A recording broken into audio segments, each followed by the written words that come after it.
What you going to do with it?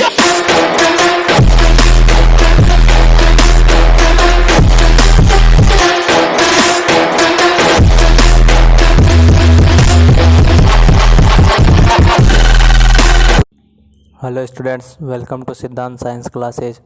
तो आज अपन लोग ये डिस्कस करेंगे कि छोटी कोशिकाएं बड़ी कोशिकाओं की अपेक्षा अधिक एक्टिव क्यों होती है। Why smaller cells are more active than large cells. तो इसके पीछे का कारण कोशिकाओं का सरफेस वॉल्यूम रेशियो होता है, सरफेस एरिया और वॉल्यूम का अनुपात। तो जैसे जैसे कोशिका का आकार बढ़ता जाता है वैसे वैसे ही उसके सरफेस वॉल्यूम रेशियो में क्या आता है, सरफेस एरिया और वॉल्यूम के अनुपात में कमी आती जाती है। कोशिका के आकार बढ़ने पर उसके सरफेस एरिया और वॉल्यूम के अनुपात में कमी आती जाती है, जिससे कि कोशिका की दक्षता कम होती जाती है या फिर कोशिका की एक्टिवनेस या उसकी एफिशिएंसी में कमी आती है। इसी कारण स्मॉलर सेल्स मोर एक्टिव होती है लार्ज सेल की अपेक्षा। तो जैसा कि आप देख सकते हैं, smaller cells have more surface volume ratio, कि छोटी कोशिकाओं का सरफेस एरिया और वॉल्यूम का अनुपात ज़्यादा होता है। That is more surface area as compare to volume. छोटी कोशिकाओं के लिए सरफेस एरिया वॉल्यूम की अपेक्षा में ज़्यादा होता है।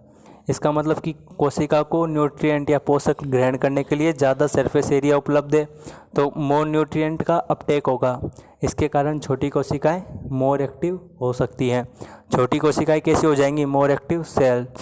तो देख सकते हैं कि सरफेस एरिया और वॉल्यूम के अनुपात पर के कारण ही छोटी कोशिकाएं बड़ी कोशिकाओं से अधिक दक्ष होती हैं, एफिशिएंस होती है।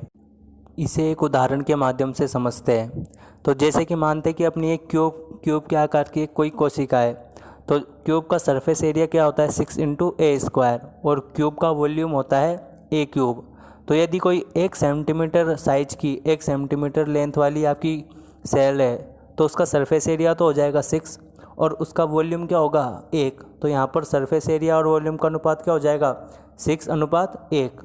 यदि कोई 2 सेंटीमीटर की सेल है, 2 सेंटीमीटर वाली कोशिका के लिए सरफेस एरिया तो हो जाएगा 6 × 2²। तो सरफेस एरिया कितना हो जाएगा 2 दूनी 4 और 6 चौक 24, और इसका वॉल्यूम हो जाएगा 2 का क्यूब, दैट इज़ 2 दूनी 4 दूनी 8। तो इसका सरफेस एरिया और वॉल्यूम का अनुपात हो जाएगा 24:8, that is 3:1।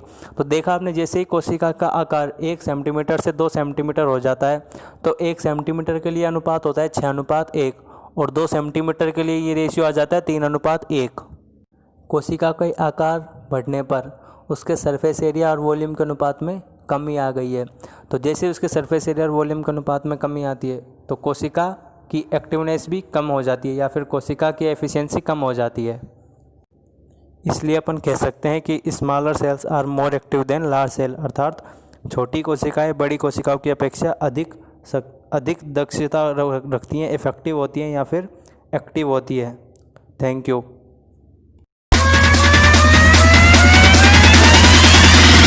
What you going to do with it?